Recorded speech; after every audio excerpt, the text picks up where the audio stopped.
Sometimes the smallest act of cruelty reveals the biggest mistake of your life. The playground is packed with families enjoying a warm Saturday afternoon. Kids running everywhere, parents chatting on benches. That's when Marcus, 15 and built like a linebacker, spots his target.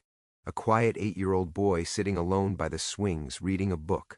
Marcus walks over with his usual swagger. No warning, no words, just a brutal kick to the ribs that sends the little boy tumbling into the dirt. The crowd gasps, parents freeze. Marcus grins, waiting for the applause from his friends. But something changes in the air. A shadow falls across the playground.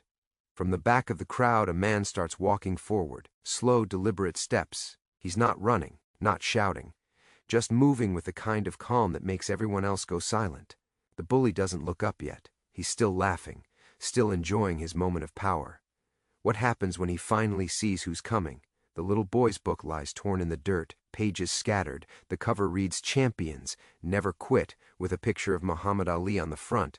Blood dots the corner where his lip split when he hit the ground. His name is Michael Tyson Jr., but nobody here knows that yet. He's always been small for his age, quiet, the kind of kid who brings books to playgrounds instead of basketballs. His father taught him that real strength comes from inside, that you don't need to prove anything to anybody. But right now, curled up in the dirt with his ribs screaming, those words feel pretty empty. Marcus towers over him, all 6 feet of teenage muscle and attitude. This isn't his first time picking on smaller kids. Won't be his last either. He's got a reputation to maintain at Jefferson High. The guy who doesn't take crap from anybody. The guy who makes sure everyone knows their place. "What's wrong, little man?" Marcus laughs, nudging the boy with his foot. "Cat got your tongue?" Michael says nothing, just tries to breathe, tries not to cry in front of all these people. His father always said crying isn't weakness, but Marcus and his friends don't see it that way. The crowd around the playground has grown. Mothers pulling their own children closer. Fathers looking uncomfortable but not sure what to do. Nobody wants to get involved. Nobody wants to be next.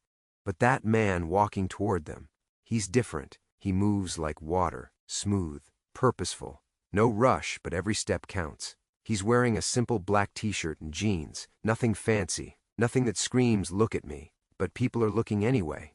Something about him makes you pay attention. A woman near the monkey bars whispers to her friend, "Do you think that's?" Her friend squints, takes a longer look. Her eyes go wide. "Oh my God!" The whispers start spreading through the crowd like wildfire, parents reaching for their phones, kids asking questions their mothers can't answer right now. Marcus is too busy enjoying his moment to notice. He's got Michael cornered between the swing set and the fence. Nowhere to run, nowhere to hide, just how he likes it. "You gonna cry for your mommy?" Marcus asks, voice loud enough for everyone to hear. "Where is she anyway? Too embarrassed to show up with her little baby boy?" Michael finally speaks. His voice is quiet but steady. "She's not coming." "Why not? She working?" Marcus grins, thinking he's found another angle. "Let me guess. Cleaning lady? Walmart cashier?" "She died last year." The playground goes quiet. Even Marcus's friends stop laughing. But Marcus isn't done, isn't ready to back down now, not with everyone watching. "Well, where's Daddy then? He too scared to come watch his little princess play?" Michael looks up for the first time. There's something in his eyes, not fear, something else. Something that makes Marcus take half a step back without realizing it. He's here. That's when Marcus finally notices the crowd, really notices. The way everyone's staring, not at him and Michael, past them, behind him. The way conversations have stopped mid-sentence. The way kids have gone quiet. He turns around. The man is 20 feet away now, close enough to see his face clearly, close enough to recognize the most famous face in boxing history. The youngest heavyweight champion ever. The man who knocked out giants when he was barely old enough to vote. Mike Tyson. Marcus feels his stomach drop. But he can't back down now, not in front of everyone, not when he's already committed. His reputation depends on never showing weakness, never backing down. "So what?" he says, louder than necessary, voice cracking just a little. "So what if Iron Mike is here? This is between me and the kid." But his hands are shaking now, just slightly, just enough. Tyson keeps walking, doesn't speed up, doesn't slow down, just keeps that same steady pace, like he's got all the time in the world, like nothing in the universe could make him rush. "You know who that is, right?" one of Marcus's friends whispers. "That's Mike Tyson." "I know who it is," Marcus snaps back, but his voice doesn't have the same confidence it had 30 seconds ago. The crowd has formed a complete circle now, 20, maybe 30 people, all watching, all waiting. Everyone knows something big is about to happen. The kind of thing you tell people about for years afterward. Michael pushes himself up to sitting, wipes blood from his lip with the back of his hand. He's not crying anymore. Just watching his father approach with something that might be pride. Tyson is 10 feet away now, close enough for Marcus to see his eyes. They're calm, completely calm, like looking into still water, and somehow that's more terrifying than any anger could be. "Hey," Tyson says. His voice is quiet, conversational, like he's asking about the weather. Marcus swallows hard. Every instinct tells him to run, but running means admitting he was wrong. Admitting he's afraid. And Marcus has never admitted either of those things in his life. "Hey," he manages back. Tyson stops walking, looks down at Michael, then back at Marcus. "We need to talk." Tyson kneels down next to his son, doesn't rush it, doesn't make a show of it, just gets down to Michael's level like any father would. His knees hit the playground dirt with a soft thud. "You okay, son?" Michael nods, tries to sit up straighter. "I'm fine, Dad." The word hits the crowd like a lightning bolt. Dad. Confirmation of what they'd all been whispering about. Confirmation that changes everything. Marcus feels his phone buzzing in his pocket. His friends have been recording everything. What started as a video of him putting some random kid in his place has turned into something else entirely. Something that's about to go viral for all the wrong reasons. "Turn it off," he hisses at Tommy, his buddy with the camera phone. "What? Why? This is gold, man. We got Mike Tyson on video. Turn it off!" But Tommy keeps filming. This is too good to stop, too crazy to believe. The kid he's been watching Marcus bully for the last 5 minutes is Mike Tyson's son. This is the kind of thing that breaks the internet. Tyson checks Michael's ribs with gentle hands. Practiced hands. He's seen enough injuries to know what to look for. "Anything broken?" "No, sir. Just sore." "Good." Tyson picks up the torn book, smooths out the pages, studies the cover for a moment. Muhammad Ali stares back at him from the photograph. "Still reading about the greatest?" Michael manages a small smile. "You said I should study the best." "That I did." Tyson sets the book aside and stands up slowly, like a man who's got all day. But there's something different in his posture now. Something that makes the whole playground hold its breath. He looks at Marcus for the first time, really looks at him. "What's your name, son?" Marcus wants to lie, wants to give a fake name and disappear, but his mouth doesn't work right. "Marcus! Marcus!" Tyson nods like he's filing it away. "That's a strong name. Roman general, conquered a lot of territory." "Yeah, I guess." "You like conquering things, Marcus?" The question hangs in the air. Marcus doesn't know how to answer it, doesn't know if there's a right answer. "I don't know what you mean." "Sure you do." Tyson's voice stays calm, conversational, like they're discussing sports scores. "You just conquered my 8-year-old son, kicked him when he was sitting down reading a book. That feel good to you?" Marcus looks around. The crowd has grown bigger, more phones are out now. This is going to be everywhere by tonight. His face, his name, the kid who picked on Mike Tyson's son. "Look, I didn't know he was your kid. Would it have mattered? What? If you knew he was my son, would you have kicked him anyway?" Marcus opens his mouth, closes it, opens it again. He wants to say no, wants to say he never would have touched the kid if he'd known. But that's not really the question, is it? I don't know. You don't know. Tyson repeats it back to him, not mocking, not angry, just stating a fact. Interesting. Tommy is still filming, getting every word, every expression. This video is going to have millions of views by tomorrow. Marcus can already see the comments, can already imagine his face becoming a meme. "Can you tell your friend to put the phone away?" Tyson asks. Still calm, still polite. "Tommy, put it down." "But this is—" "Put it down!" Marcus's voice cracks. He's losing control of the situation. Has been losing control since the moment Tyson started walking toward them. Tommy reluctantly lowers the phone. But he doesn't turn off the recording, just holds it at his side, still capturing audio. Tyson notices but doesn't say anything. He's dealt with cameras his whole life, knows they never really go away. "Help me understand something, Marcus." He takes a step closer, not threatening, just closing the distance. "My son was sitting by himself, reading, not bothering anybody. What made you want to hurt him?" "I wasn't trying to hurt him. You kicked him. It was just messing around." "Messing around." Tyson looks down at Michael, who's still sitting on the ground, still trying not to cry. "Does this look like messing around to you?" Marcus follows his gaze, sees the blood on Michael's lip, the dirt on his clothes, the way he's holding his ribs, the scattered pages of his book. For the first time he really sees what he's done. Not the power play, not the show for his friends, just the damage. A small boy hurt and humiliated for no reason except that he was an easy target. "I'm sorry," he says. The words come out smaller than he intended. "You're sorry?" Tyson nods again. That's a start, but sorry doesn't fix anything, does it? Doesn't take back what happened, doesn't make my son feel better. What do you want me to do? It's the right question, finally. The question that shows he's starting to understand this isn't about him anymore. I want you to think, Tyson says. I want you to really think about what just happened here, about who you are, about who you want to be. The crowd is completely silent now. Even the little kids have stopped playing. Everyone knows they're witnessing something important, something that's going to matter long after today. And then, Tyson continues, I want you to decide what comes next. Marcus stares at Tyson's hands, can't help himself. Those are the hands that knocked out Trevor Berbick. The hands that made grown men fall unconscious before they hit the canvas. Right now, they're just hanging at his sides, relaxed. But there's a gold championship ring on his right hand that catches the afternoon sunlight. It's not one of the famous ones, not the WBC or WBA heavyweight titles everyone knows about.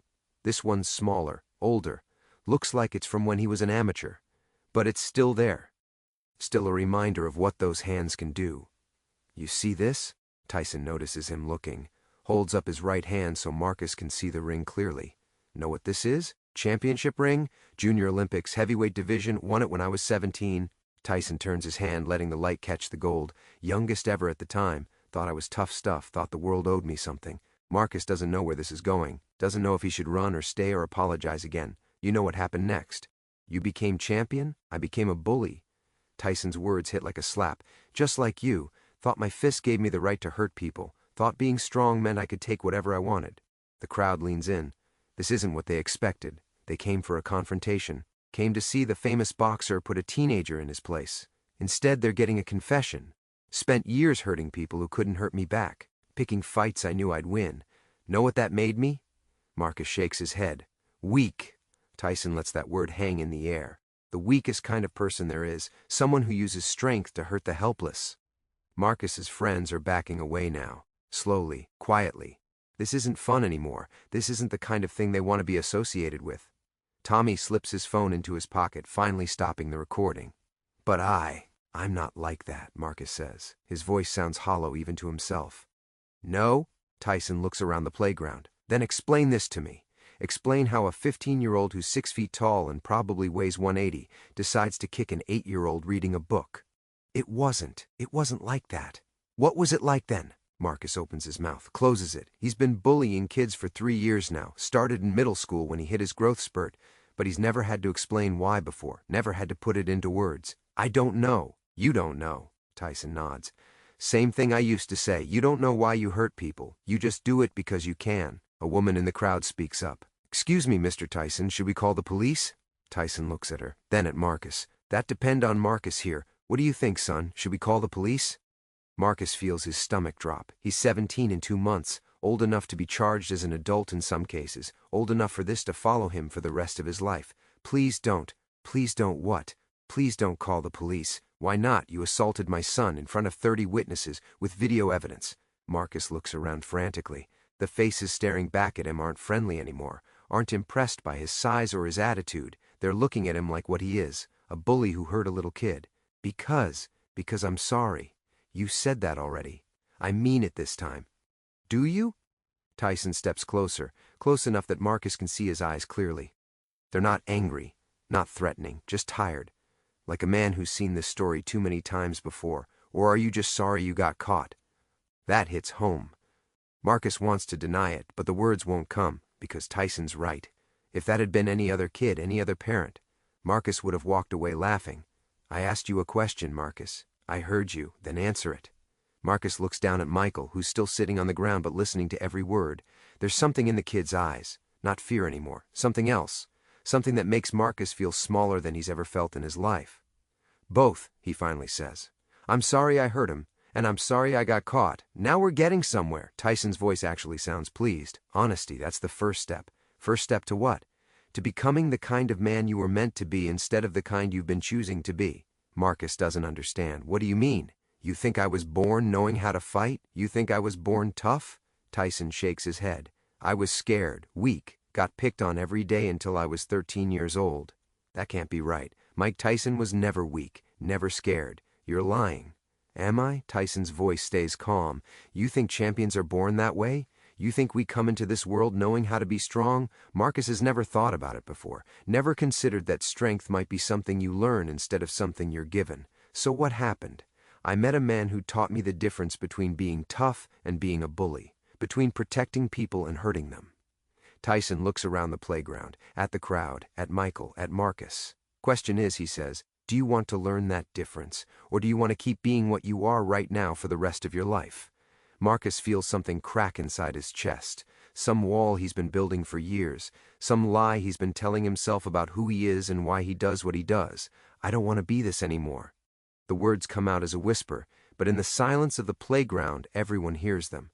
Tyson kneels down again, this time next to Marcus instead of Michael, gets down to eye level like he did with his son. Up close, Marcus can see a small white hospital bracelet on Michael's wrist, the kind they give you when you visit the emergency room. You see that? Tyson points to the bracelet. From last month, asthma attack. Had to rush him to the hospital at 2 a.m. Marcus looks at the thin plastic band, realizes he never did before. Never noticed that the kid he kicked might have health problems, might be more fragile than he looks. Doctors said stress makes it worse, bullying, fear, the kind of stuff you just put him through. The words hit Marcus like punches, each one landing exactly where it hurts most. I didn't know. Of course you didn't. You didn't ask, didn't care. Just saw a target and took your shot. Tyson's voice stays level. Educational, like a teacher explaining a math problem. That's what predators do. They find the weakest prey and attack. I'm not a predator. No? Then what are you? Marcus has no answer for that, has never had to define himself before, has always just been Marcus. The big kid, the tough kid, the kid other kids are afraid of. I don't know. See, that's the problem right there. You don't know who you are, so you've been letting your worst impulses decide for you. Tyson stands up, walks over to where Michael is still sitting, helps his son to his feet with gentle hands, brushes the dirt off his clothes. You okay to stand, buddy? Yes, sir. Good. Come here a second.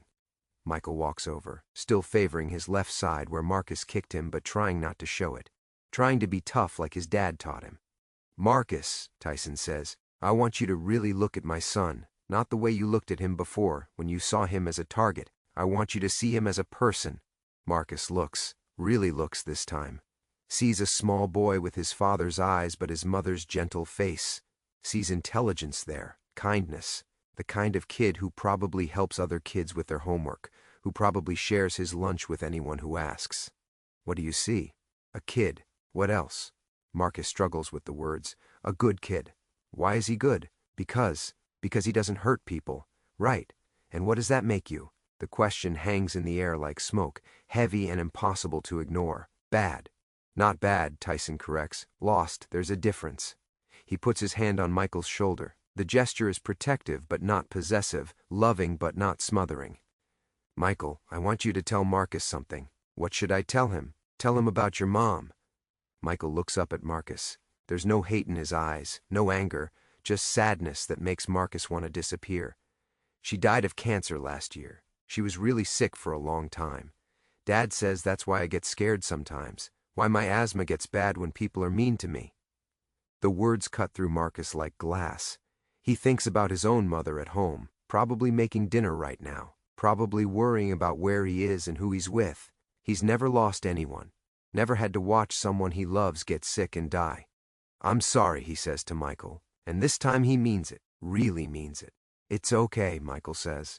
Dad says Mom would want me to forgive people, says she always believed everyone could be better if they wanted to. Tyson's jaw tightens slightly, the first crack in his calm facade. She did believe that, right up until the end. Marcus feels something breaking inside him, some wall he spent years building, some story he's been telling himself about why it's okay to hurt people who can't fight back. I want to be better, he says. The words come out raw, honest. I don't know how, but I want to try. That's all anyone can ask for, Tyson says. The wanting, that's where it starts. He reaches into his pocket and pulls out a small piece of paper, writes something on it with a pen, hands it to Marcus. This is the address of a gym downtown. Guy who runs it used to train me when I was your age, when I was angry and lost and didn't know how to channel what I was feeling. Marcus looks at the paper. The handwriting is surprisingly neat. Careful. You want me to learn to fight? I want you to learn to not fight. There's a difference. Fighting is easy. Any idiot can throw punches. Not fighting when you're angry, when you're scared, when everyone expects you to. That takes real strength. Tyson looks around the playground one more time. At the crowd that's been watching everything. At the phones that captured it all. At the moment that's going to change everything for everyone involved. But here's the thing, Marcus. I can give you the address, can point you in the right direction, but I can't make you walk through that door. Can't make you want to change. That's got to come from you. Marcus clutches the paper like it's a lifeline. What if I can't? What if I'm just a bad person? There are no bad people, Tyson says, just bad choices, and the beautiful thing about choices is you get to make new ones every single day. He puts his arm around Michael's shoulders, father and son, together against the world. Question is, he says to Marcus, what choice are you going to make tomorrow? 3 months later, Marcus stands in the doorway of Cus D'Amato's old gym. The address Tyson gave him has led him here. To this place that smells like sweat and dreams and second chances. The man behind the desk looks up. His name is Kevin Rooney. Used to train fighters back in the day. Used to train champions. You Marcus? Yes, sir. Mike called. Said you might be coming by. Marcus nods. He's been carrying that piece of paper in his wallet for 12 weeks now. Taking it out every night, reading the address, wondering if he has the courage to actually show up. You ready to work? I think so. You think so? Rooney laughs. Thinking won't get you very far in here. This place is about doing, about becoming. Marcus walks inside. The gym is full of kids his age, some bigger, some smaller, all focused on something other than hurting each other. First rule, Rooney says, we don't train fighters here, we train protectors, people who use their strength to help others, not hurt them. It's exactly what Tyson told him that day at the playground, exactly what he needs to hear. On the other side of town, Mike Tyson sits in his kitchen with Michael. They're working on homework, together. Math problems that seem impossibly hard for a third grader, but somehow Michael figures them out. Dad? Yeah, buddy? Do you think Marcus is really going to change? Tyson sets down his coffee, thinks about the question. About the boy who stood in that playground 3 months ago, angry and lost and hurting people because he didn't know what else to do. I think he wants to, and sometimes that's enough to start with. Michael finishes his last math problem, closes his workbook. Mom would have liked him, wouldn't she, if he becomes better, I mean? Yeah, Tyson says. She would have. He reaches into a cabinet above the stove, pulls down a small box he keeps there, opens it carefully. Inside are a pair of boxing gloves, tiny ones, red with gold laces, custom made for small hands. These were going to be for your birthday next month, he says, but I think maybe you're ready now. Michael's eyes go wide. Really? Really? But not for fighting, for training, for learning what real strength looks like. He helps Michael slide the gloves onto his hands. They fit perfectly, like they were made for this exact moment. These don't make you a fighter, son. They make you responsible, for yourself, for other people who can't protect themselves. Michael throws a few tentative punches at the air, slow and careful, like his father taught him. Do you think I'll ever be as strong as you? Tyson watches his son practice the basic combinations they've been working on, sees his mother's gentleness in every movement, sees the kind of strength that doesn't need to prove itself to anyone. You already are, buddy. You're already stronger than I ever was at your age. Back at the gym, Marcus is learning the same lesson, learning that the hardest person to fight is yourself, learning that real strength means walking away from fights you could win, means protecting people who can't protect themselves.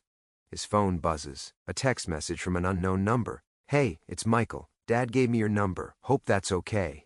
Marcus stares at the screen. Can't believe the kid wants to talk to him after what happened. He types back, it's okay, how are you doing? Good, Dad says you're going to the gym. Yeah, I've been going for a few weeks now. That's cool.